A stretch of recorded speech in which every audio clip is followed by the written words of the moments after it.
नमस्कार साथियों, स्वागत है आप सभी का हमारे आपके अपने यूट्यूब चैनल पे।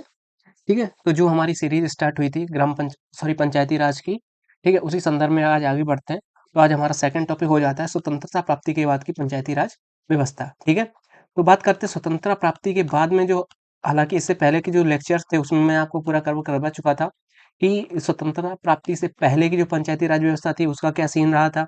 ठीक है, पूरा मैंने आपको कवर करवा दिया था ऊपर से। ठीक है, और अब बात करते हैं कि स्वतंत्रता प्राप्ति के बाद में जो पंचायती राज व्यवस्था थी उसका क्या मतलब किस तरीके से सिनेरियो बना था, कैसे कैसे पंचायतों का गठन हुआ, किस तरीके से लागू हुई, क्या क्या विरोधों का सामना करना पड़ा, किस तरीके से सरकारें राजी हुई और क्या क्या प्रॉब्लम्स आई थी, उस सभी के बारे में विस्तृत चर्चा करेंगे। ठीक है,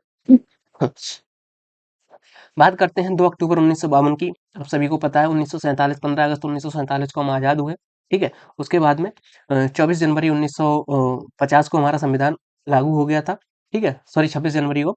देन बात करते हैं कि 2 अक्टूबर 1952 को प्रधानमंत्री, उस तत्कालीन प्रधानमंत्री जो थे, क्या नाम, जवाहरलाल नेहरू जी थे। ठीक है, उन्होंने सामुदायिक विकास कार्यक्रम स्टार्ट किया। सामुदायिक विकास, हालांकि आपको विजुअल नहीं हो रहा होगा, मैं पढ़ के सुना दे रहा हूँ। सामुदायिक विकास कार्यक्रम लागू कर इसमें ग्रामीण विकास की सभी गतिविधियों को ग्राम पंचायतों की सहायता से लागू करने का प्रावधान शामिल किया गया। यानी कि कुल मिला के 2 अक्टूबर 1952 को मतलब एक कमेटी गठित हुई थी। उसने ये कमेटी 1943 में गठित हुई थी। इसने अपनी रिपोर्ट 1949 में सबमिट की थी आके। ठीक है, वो मैं आगे बताऊंगा। कमेटी का नाम भी मेरे दिमाग से स्लिप हो रहा है। ठीक है, तो उस कमेटी ने ये प्रावधान किया था, या उस कमेटी में बताया गया था कि हिंदुस्तान में, या मतलब कि ग्रामीणों के उत्थान के लिए, क्योंकि जब अंग्रेज भारत छोड़ के गए थे उस समय भारत की स्थिति एकदम इतनी दयनीय हो चुकी थी कि मतलब आप बस अंदाजा भी नहीं लगा सकते, इस तरीके से मान सकते हैं। तो उस कमेटी ने ये भोर समिति, हाँ भोर समिति थी। ठीक है, यानी 1943 में भोर समिति गठित हुई थी। उस समिति ने ये सिफारिश की थी कि सामुदायिक विकास कार्यक्रम लागू किया जाए तथा इनको ग्रामीण जो लोकल गवर्नेंस है, यानी कि जो गांव है, उनको डेवलप करने का यही एक तरीका है। तो 2 अक्टूबर 1952 को सामुदायिक विकास कार्यक्रम लागू हुआ। उसके बाद में पर होता क्या है, जब सामुदायिक विकास कार्यक्रम लागू हो जाता है तो जिस तरीके से जैसे अंग्रेज गए थे हमारे यहाँ, मतलब भारत छोड़ के, तो उसी तरीके से जो काले अंग्रेज थे, वो कहा गया है ना कि गोरे अंग्रेज तो चले गए पर काले अंग्रेज आके बैठ गए थे। ठीक है, तो उसी तरीके से चूंकि अंग्रेजों ने जिस तरीके से नौकरशाही को पाल रखा था, यानी कि अधिकारी, जो अंग्रेज अधिकारी थे, वो जिस तरीके से पब्लिक के साथ में व्यवहार करते थे, उनको मारते थे, पीटते थे, जबरन मतलब अपने मनमानी करते थे। उसी तरीके से जब अंग्रेज यहाँ से चले गए थे तो यहाँ के जो अधिकारी बने थे, यानी भारतीय जो व्यक्ति थे, जब वो अधिकारी बने, चूंकि अधिकारी तो वही थे जो अंग्रेज थे भी कितने, बहुत ज्यादा, आपके 1,500 2,000 5,000 10,000 20,000 होंगे अंग्रेज। बाकी तो सारे अधिकारी इंडियन ही थे ना। तो वही अधिकारी आजादी के बाद भी अधिकारी रहे, लेकिन उनका जो बर्ताव था वो और ज्यादा आक्रामक हो गया, क्योंकि अब तो भारतीयों की सरकार थी। ठीक है, इस वजह से आई होप आप रिलेट कर पा रहे होंगे पूरा। ठीक है, तो इस तरीके से जब नौकरशाही तथा राजनीतिक बाधाओं के कारण ये जो लागू की गई थी, मतलब कह सकते हैं कि सामुदायिक विकास कार्यक्रम सीडीपी लागू किया गया था, तो ये सफल नहीं रहा। कुल मिला के बात ये है। ठीक है, उसके बाद में 1952 के बाद में 1953 आता है। हालांकि ये इसमें लिखा नहीं है। 1953 में एक नई योजना लागू की जाती है, इटावा परियोजना के नाम से उसको जाना जाता है। ठीक है, तो उसको भी लागू किया गया, पर वो भी एक तरीके से कह सकते हैं कि सक्सेस नहीं हुई। ठीक है, तो कुल मिला के सामुदायिक विकास कार्यक्रम या पंचायती राज व्यवस्था की स्टार्टिंग जो है आजादी के बाद में 2 अक्टूबर 1952 से स्टार्ट हुई, जहां पे सामुदायिक विकास कार्यक्रम स्टार्ट किया गया, लेकिन सामुदायिक विकास कार्यक्रम सफल नहीं रहा। उसके बाद में आता है 1952 में तत्कालीन प्रधानमंत्री जवाहरलाल नेहरू जी ने इसका गठन किया। एक बलवंत राय मेहता जी एक थे, उनकी अध्यक्षता में एक समिति का गठन किया गया। और इस समिति का जो गठन हुआ था वो स्पेशली इसीलिए था कि आप पता करो कि सामुदायिक विकास कार्यक्रम सक्सेस क्यों नहीं रहा।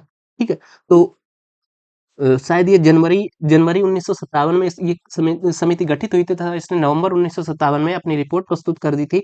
तथा इस समिति ने ये बताया था कि समिति ने पाया कि सीडीपी, यानी कि ग्रामीण विकास सामुदायिक विकास कार्यक्रम जो है कि विफलता का कारण जन भागीदारी का अभाव था, तथा लोकतांत्रिक विकेंद्रीकरण हेतु त्रिस्तरीय पंचायती राज व्यवस्था संस्थाओं का गठन आवश्यक है। यानी कि बलवंत राय मेहता समिति गठित हुई, तथा इसने बताया कि गांव में या लोकल में स्थानीय स्वशासन को डेवलप करने के लिए त्रिस्तरीय पंचायती राज व्यवस्था की स्थापना की जाए। तथा इसी के साथ जो हमारा सीडीपी है यानी कि सामुदायिक विकास कार्यक्रम, वो इसीलिए सक्सेस नहीं हुआ कि गाँव के लोगों को जानकारी ही नहीं है, गाँव के लोग इसमें रुचि नहीं ले रहे, इस वजह से। तो इस समिति की सिफारिश के आधार पर सर्वप्रथम त्रिस्तरीय विकेंद्रीकरण पंचायती राज का 2 अक्टूबर 1959 को राजस्थान के नागौर जिले के घुमरी गाँव में इसका शुभारंभ किया गया। हालाँकि आपको बस इतना ही पूछा जाएगा, राजस्थान का कौन-सा मतलब कि डिस्ट्रिक्ट था, तो राजस्थान का जो नागौर डिस्ट्रिक्ट था, उसमें 2 अक्टूबर 1959 को तत्कालीन प्रधानमंत्री के द्वारा ही आधारशिला रखी गई थी पंचायती राज की थी, ठीक है। प्रधानमंत्री कौन थे उस समय? अपने जवाहरलाल नेहरू जी, ठीक है। अब बात करते हैं 1977 आता है। 1977 में क्या होता है, आप सभी को पता है कि कांग्रेस की सरकार गिर गई थी तथा पहली गैर कांग्रेसी सरकार बनी थी, जो कि किसकी थी? अभी दिमाग से स्लिप फिर से हो गया। कुल मिला के पहली गैर कांग्रेसी सरकार बनी थी, ठीक है, 1977 में। तो 1977 में जब वो सरकार बनी, जनता पार्टी की सरकार थी मोरारजी देसाई के नेतृत्व में, ठीक है, ओके, आ गया दिमाग में। तो मोरारजी देसाई के नेतृत्व में जनता पार्टी की सरकार बनी, और जनता पार्टी ने फिर सोचा कि हम भी कुछ नया करते, तो उन्होंने अपने नाम पे, यानी उनका उस समय तत्कालीन एक ऑफिसर रहे थे अशोक मेहता जी, उनकी अध्यक्षता में एक समिति का गठन किया गया कि पता लगाओ कि पंचायती राज व्यवस्था को किस तरीके से सक्सेस किया जाए या क्या-क्या उसमें प्रावधान हो सकते हैं।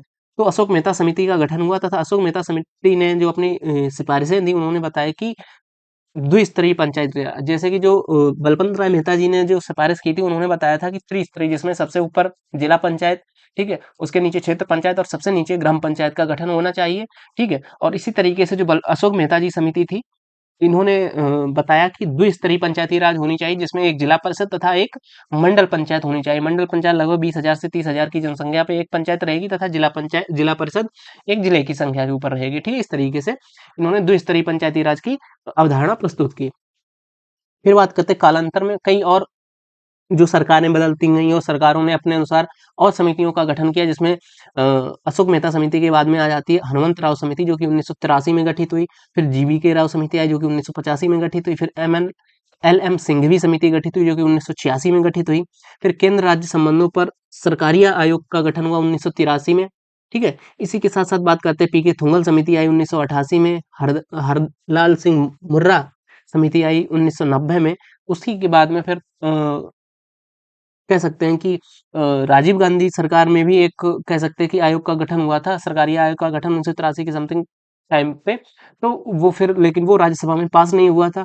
लेकिन बात करते हैं जब 73वां संविधान संशोधन हुआ, ठीक है, अपने प्रधानमंत्री थे उस समय पीवी नरसिम्हा राव जी, उनके नेतृत्व में 73वां संविधान संशोधन तथा 74वां संविधान संशोधन हुआ 1992 1993 में, ठीक है। तो उस समय इन समितियों को, या कह सकते हैं कि बलवंत राय मेहता समिति की सिफारिशों को माना गया, और कई अलग-अलग जो समितियाँ थी, उनमें से जो एक कॉमन एक निचोड़ निकाल के एक संविधान को, मतलब कि पंचायतों को संवैधानिक दर्जा प्रदान किया गया, ठीक है।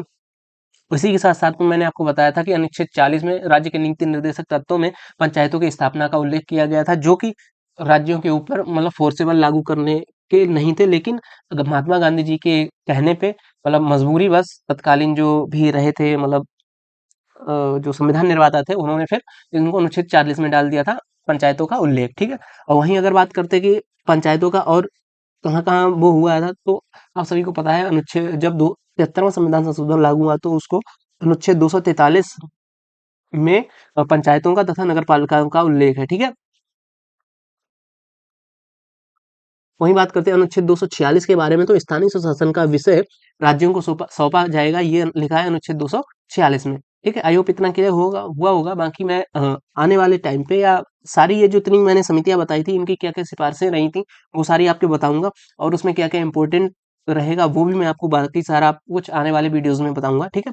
बाकी बात करते हैं संविधान के अनुच्छेद 40 में पंचायतों का उल्लेख है, तथा अनुच्छेद 246 के माध्यम से स्थानीय स्वशासन के से संबंधित किसी भी विषय के संबंध में कानून बनाने का अधिकार राज्य सरकार को या राज्य विधानमंडल को सौंपा जाएगा, ठीक है। ध्यान रखिए, यानी कि पंचायतों के संबंध में अगर कुछ भी कानून बनेगा, तो कौन बनाएगा?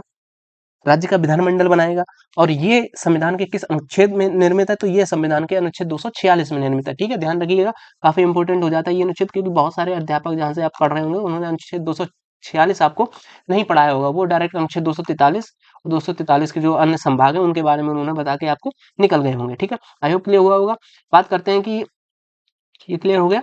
अब बात करते हैं कि अनुच्छेद 40 नीति निर्देशक तत्व का हिस्सा है। यह नीति निर्देशक तत्व सिद्धांत बाध्यकारी सिद्धांत नहीं होता, इसलिए पूरे देश में इन निकायों का सार्वभौमिक तथा एक समान संरचना का अभाव रहा। चूंकि संविधान तो हमारा लागू हो ही चुका था, ठीक है, लेकिन चूंकि ये नीति निर्देशक तत्वों में था और नीति निर्देशक तत्व जो है राज्य पर बाध्यकारी नहीं होते, इस वजह से कई बहुत सारे राज्यों ने पंचायती राज व्यवस्था को लागू अपने स्टेट में नहीं किया, ठीक है।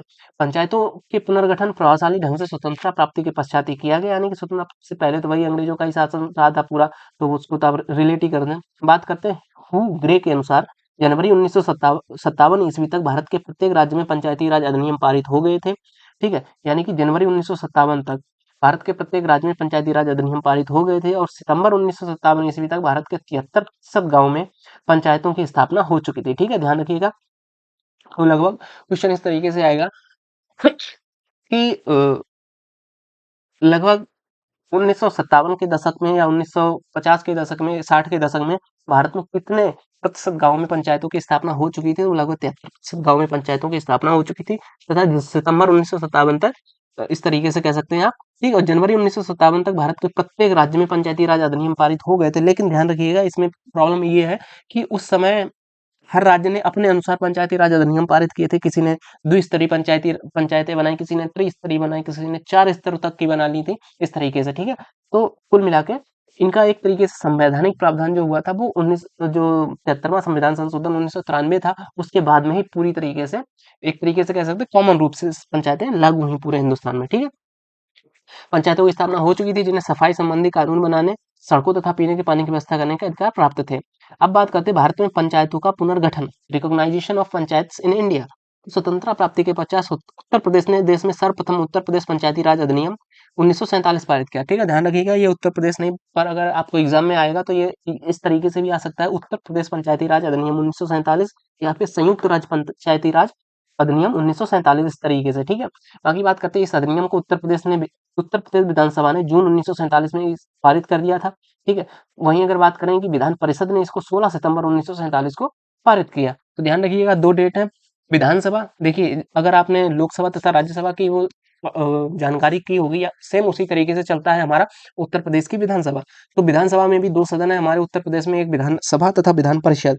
इसी तरीके से अगर केंद्र के संदर्भ में बात की जाए तो सबसे ऊपर आ जाता है लोकसभा और उसके ऊपर पहुंच जाती है राज्यसभा, ठीक है। तो यानी कि कुल मिला के अगर कोई अधिनियम आता है तो पहले राज्यसभा या लोकसभा कहीं से भी आ सकता है, चाहे राज्यसभा से आए या लोकसभा से आए, लेकिन उसको फिर दूसरे सदन में भी पास होना ही पड़ता है, ठीक है। चाहे अगर अगर लोकसभा से आता है तो उसको राज्यसभा में पास होना पड़ता है फिर से जाके, और राज्यसभा में अगर पास हो गया आता है तो फिर उसको लोकसभा में पास करना पड़ता है।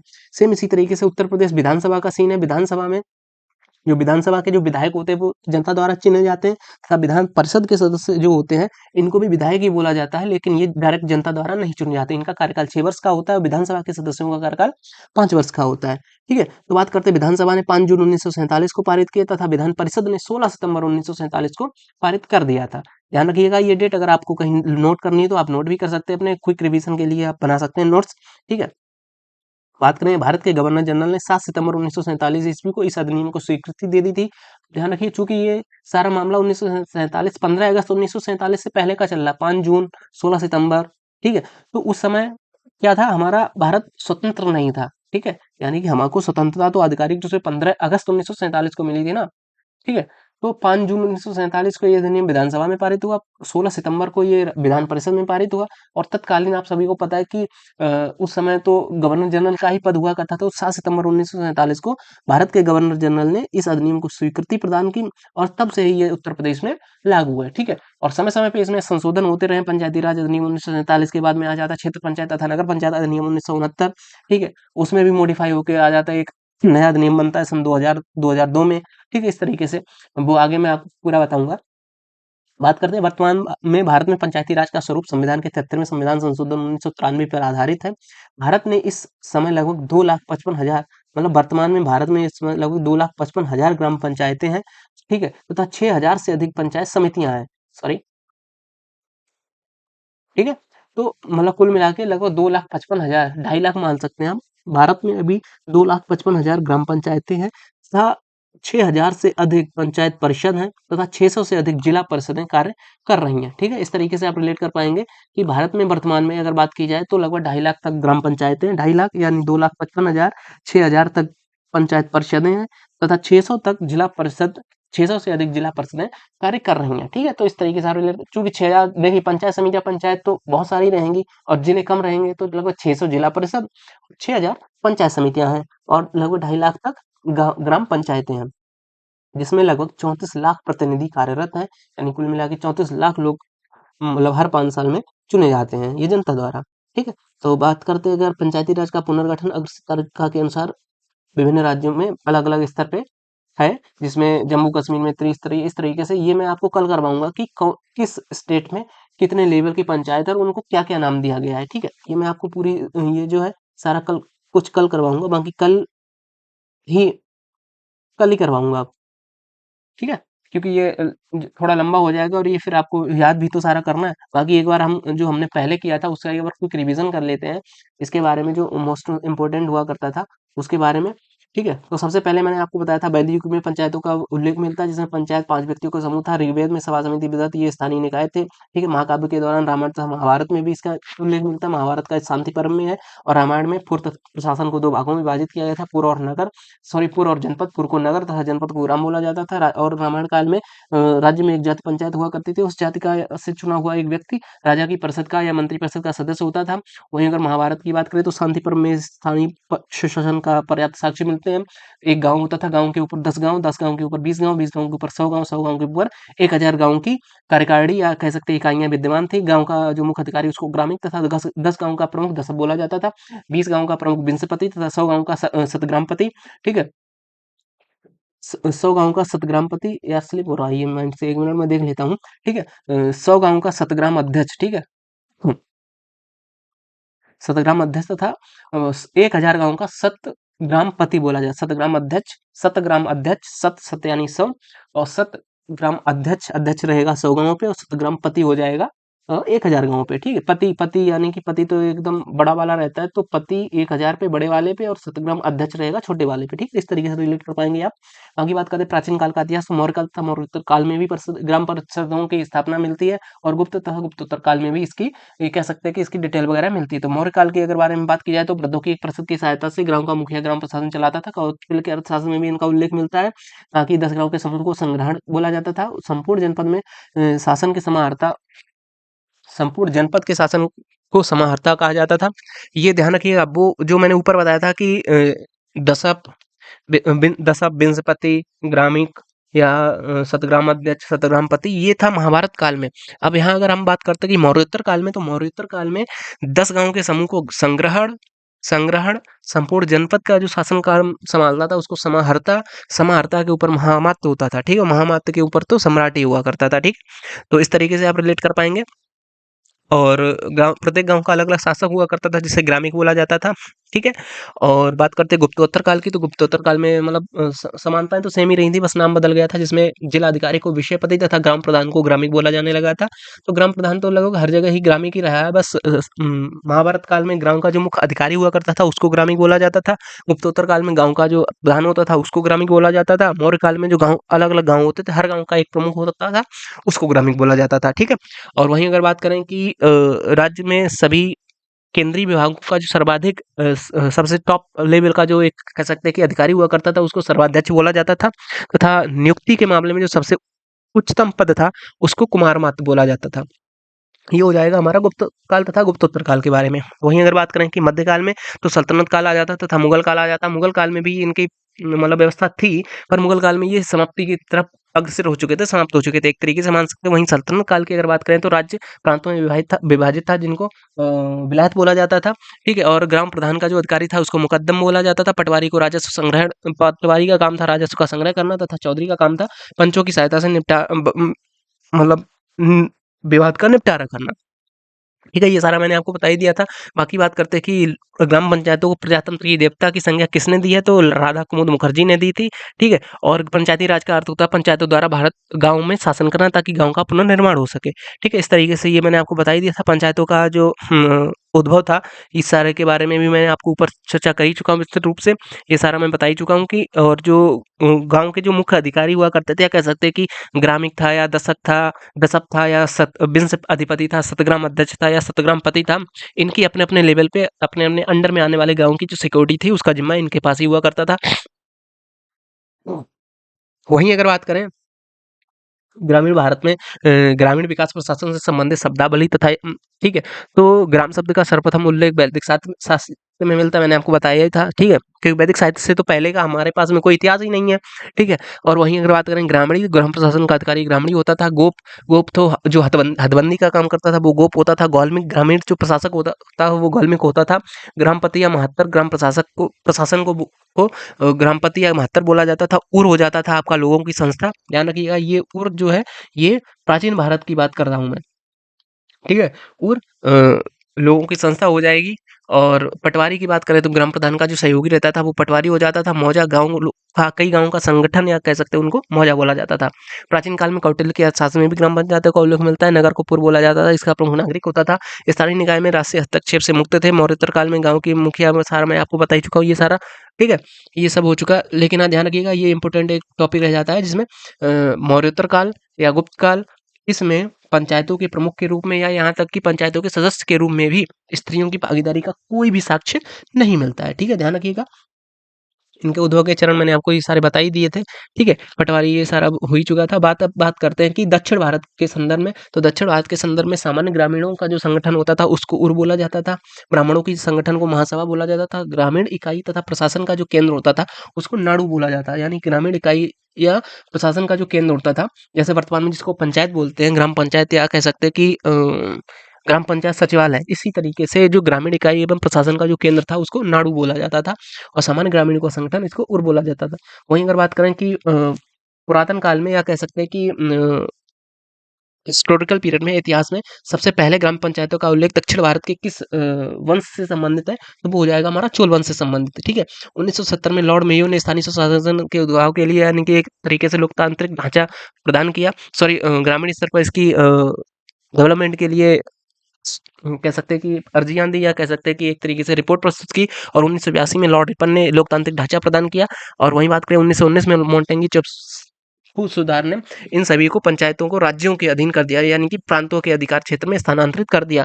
और 1940 में पंचायतों का गठन से संबंधित प्रावधान है। 1946 में राज्यों के पास में अगर कोई अपडेट वो करते हैं अगर पंचायतों से संबंधित, तो 246 के तहत कोई भी राज्य अपने पंचायतों के संदर्भ में कर सकता है। 243 में पंचायतों के बारे में टोटल जानकारी दी गई है। 243 में भी 243 ए से लेकर 243 ओ तक ग्राम पंचायतें, 243 ओपी सॉरी पी से लेकर 243 जेड जी तक वो हैं, वो हो जाएंगी, क्या हो जाएंगी, नगर पंचायतें, ठीक है। हालांकि आपको नगर पंचायतें पढ़ना नहीं है, आपके सिलेबस में सिर्फ ग्राम पंचायतें, तो आपको ग्राम पंचायतों पर फोकस करना है। मध्यकाल में ये सारा मैंने आपको बता ही दिया था, ठीक है, अधिकार क्षेत्र के भीतर थे। और मध्यकाल के बाद मुगल काल आते-आते जातिवाद तथा जो शासन की समाजवादी सोच थी इसने सुशासन को नष्ट कर दिया था। और वहीं बात करें कि ब्रिटिश काल में ये सारा कुछ 70 में हुआ था, 82 में लॉर्ड रिपन आया था, 1907 में सी.एच. हॉबाउस की अध्यक्षता में केंद्रीय धोरण पर रॉयल कमीशन का गठन हुआ। और 1909 में इसने अपनी रिपोर्ट प्रस्तुत की। 1919 में मोंटेग्यू चंद्र सुधार आया और इसने अपनी रिपोर्ट में जो निकायों को, ग्रामीण जो स्थानीय निकाय थे उनकी पूर्ण स्वतंत्रता की बात की थी। ये सारा हो गया था, ये सारा हो गया। 1909 में ध्यान रखिएगा जो लाहौर में अधिवेशन हुआ था, 24वां राष्ट्रीय कांग्रेस पार्टी का जो अधिवेशन हुआ था उसमें भी पंचायतों की महत्ता का अनुभव किया गया था, ठीक है। और ये सारा हो गया था। वहीं बात करें अगर ब्रिटिश काल के दौरान, तो ये सारा हो गया था। 1957 में भारी दबाव हुआ था, ठीक है। अब बात करते हैं मेयो द्वारा उठाया गया कदम। 1982 में लॉर्ड रिपन द्वारा इसको वो कर दिया गया था, तो इसी को लॉर्ड मेयो को ही के द्वारा जो वो किया गया था, उसी को स्थानीय स्वशासन का मैग्ना, लॉर्ड रिपन को, ठीक है, स्थानीय स्वशासन का मैग्ना कार्टा बोला जाता है, ठीक है, ध्यान रखिएगा। वहीं अगर बात करते हैं कि 1907 में लॉर्ड हाउस की अध्यक्षता, सी.एच. हाउस की अध्यक्षता में केंद्रीकरण रॉयल कमीशन का गठन हुआ, ठीक है, इससे भी अत्यंत बल मिला था। ये सारा हो गया था। और 1925 में, हाँ, 1925 तक आते-आते लगभग 8 प्रांतों ने पंचायत अधिनियमों को पारित कर लिया था। 1926 तक 6 देशी रियासतों ने पंचायत कानून पारित कर लिए थे, ठीक है। ये सारा हो गया। उसके बाद मैंने आपको आज का बताया कि 2 अक्टूबर 1952 को सामुदायिक विकास कार्यक्रम लागू हुआ। वो सक्सेस हुआ नहीं 1957 में। उसकी जानकारी के लिए कि क्यों फेल हुआ, 1957 में बनमोहन राय मेहता की अध्यक्षता में एक कमेटी गठित हुई। उसने अपनी नवंबर 1957 में अपनी रिपोर्ट प्रस्तुत की। उसने बताया कि इस तरीके से आपको त्रिस्तरीय पंचायती राज व्यवस्था लागू करनी पड़ेगी।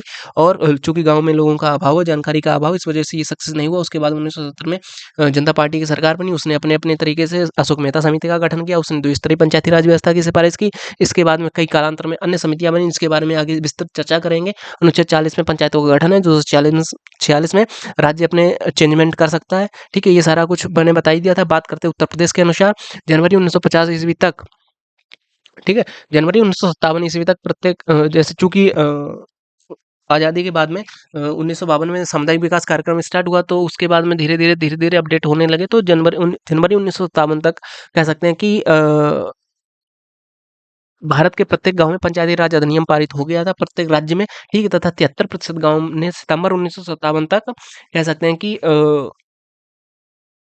पंचायतों की स्थापना हो चुकी थी, ठीक है। इन पंचायतों का जो मुख्य उद्देश्य था वो था जो सफाई संबंधी कानून बनाने से, सड़कों तथा पीने के पानी की व्यवस्था आदि करने से इनको अधिकार प्राप्त थे। वहीं बात करें कि 1947 में अपना उत्तर प्रदेश पंचायती राज अधिनियम भी पारित हो चुका था। 5 जून 1947 को ये विधानसभा में पारित हुआ तथा 16 सितंबर 1947 को राज्य विधान परिषद में पारित हुआ। 7 सितंबर 1947 को इस अधिनियम को स्वीकृति मिल गई थी गवर्नर के द्वारा। वहीं अगर बात करें कि वर्तमान में उत्तर प्रदेश में या कह सकते हैं पूरे हिंदुस्तान में 73वें संविधान संशोधन 1993 के अधीन जो रूल्स बने थे वो सारे पूरे हिंदुस्तान में लागू हैं। और भारत में इस समय लगभग 2,55,000 ग्राम पंचायतें, 6,000 से अधिक कह सकते हैं कि पंचायत समितियां हैं, तथा 600 से अधिक जिला परिषदें कार्य कर रही हैं, जिसमें लगभग प्रति 5 वर्ष में हम कह सकते हैं या 34 लाख जनप्रतिनिधि कार्यरत है या चुने जाते हैं, ठीक है। इसी संदर्भ में अब आगे हम बात करेंगे कि कौन से राज्य में किस स्तर की पंचायती राज व्यवस्था है और उसकी संस्थाओं को क्या-क्या नाम बोला जाता है। जिस तरीके से अगर उत्तर प्रदेश की बात हम करें, तो यहाँ कहीं आपको उत्तर प्रदेश दिख रहा होगा, नहीं दिख रहा है? दिखाता हूँ मैं आपको। वेयर इज़ अपना उत्तर प्रदेश? आंध्र प्रदेश, महाराष्ट्र, उत्तराखंड, ये है। जैसे ये उत्तर प्रदेश के संदर्भ में बात करते हैं, ठीक है, तो त्रिस्तरीय पंचायती राज व्यवस्था है, जिसमें सबसे नीचे स्तर पर ग्राम पंचायत है, उसके बाद में पंचायत समिति है, तथा बाद में जिला परिषद है, यानी कि ग्राम पंचायत से ऊपर है, कई ग्राम पंचायतों से मिलकर पंचायत समिति बनती है, जिसको क्षेत्र पंचायत बोला जाता है, ठीक है। और क्षेत्र पंचायत के बाद में आ जाती है जिला पंचायत, इस तरीके से, ठीक है। तो ये सारा कुछ हम कल पढ़ेंगे, कल समझेंगे, और तब तक के लिए आज्ञा दीजिए। Bye bye. ठीक है, और अब ये वीडियोस अपने दोस्तों के साथ में शेयर करिएगा, अगर उनको भी तैयारी करनी है तो वो इस तरीके से हमारे साथ में जुड़ के तैयारी कर सकते हैं। और आपने अगर हमारा चैनल अभी तक सब्सक्राइब नहीं किया तो चैनल सब्सक्राइब करें। मिलते हैं आपसे नई वीडियो में। बाय बाय, जय श्री राम।